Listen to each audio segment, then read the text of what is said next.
If you were an opposing coach preparing to face one of Craig Nicklaus's McNary teams, you already knew what was coming. Buckle up, Buttercup. Because nobody, and everyone knew it, was more competitive than Craig Nicklaus. His teams were tough, disciplined, relentless, and they fought for every inch, every yard, every base hit. And that fire, it came straight from their coach. Well, you had one thing to do, and it's like you needed to go out and you needed to play hard, and you needed to kind of leave a little message with them. And the message was, if you're going to play, we're going to play hard, and you better play hard too, because we're not going to slow down. But behind that intensity was something just as powerful: loyalty. Because for Craig Nicklaus, no place mattered more than McNary High School, and no role mattered more than being there for his players. If you were a Celtic, you were family. Craig's story begins in Salem, Oregon in 1959, but his childhood was shaped by movement, adventure, and hard work. Well, first off, my grandfather was a logger and a commercial fisherman, and you're talking about tough jobs. And my dad was a machinist. He worked long hours. But kind of the deal was, once we were on my grandfather's boat, there was no excuses, no alibis. And being a commercial fisherman, if you lost a fish, there just went $8 that, he just lost that day or whatever it was.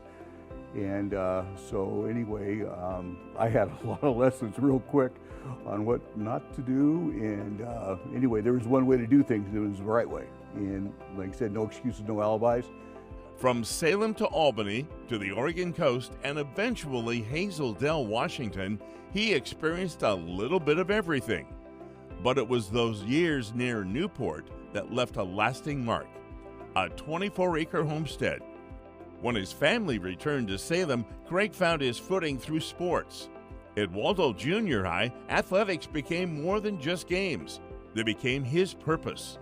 Surrounded by coaches who pushed him and teammates who became like brothers, Craig learned what it meant to prepare, to compete, and to trust the people around you. Practices were hard. Games were easy. And that mindset stayed with him forever. From there, it was on to McNary High School, and that's where everything came together. When I got to McNary High School, I thought I really reached the big time, because when I was a sophomore, I was on the varsity, and I had several seniors, both in football and baseball, that really meant a lot to me. Joe Montana has nothing on Tom Fox. Tom Fox, to me, is one of the best people on this planet. Rusty Hampton in baseball. Craig became a leader, on the field and off. A 3-year varsity football player, a baseball standout, a captain, and a competitor. He helped lead McNary to its first league championship, a moment that helped define the program's future. But what he remembers most isn't just the wins, it's the people. Okay. As a young guy, I got to work with the best of the best, forget it. Baseball-wise, Vic Backlund, forget it. There's nobody better than him, all right? Wrestling-wise, you take a look at Jerry Lane. What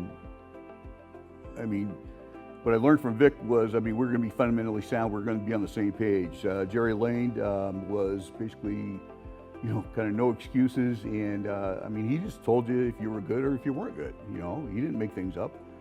But then, Tom Smythe, the deal was, we needed to get a win, and, don't be afraid to think outside the box. So I got to work with 3 of the best, forget it. Craig's greatest pride isn't found in championships. It's found in the people he loves. Ask him what he's learned, and he'll tell you simply, work hard, compete, and have fun, because it goes away faster than you think. Craig Nicklaus didn't just coach teams. He built a culture, one rooted in toughness, in accountability, in loyalty, and in love for the game and the people who play it. Because it wasn't just about buckle up. It was about showing up for your team, for your school, for each other. That's the mark of a competitor. That is the heart of a coach, and that is the life of a Beacon.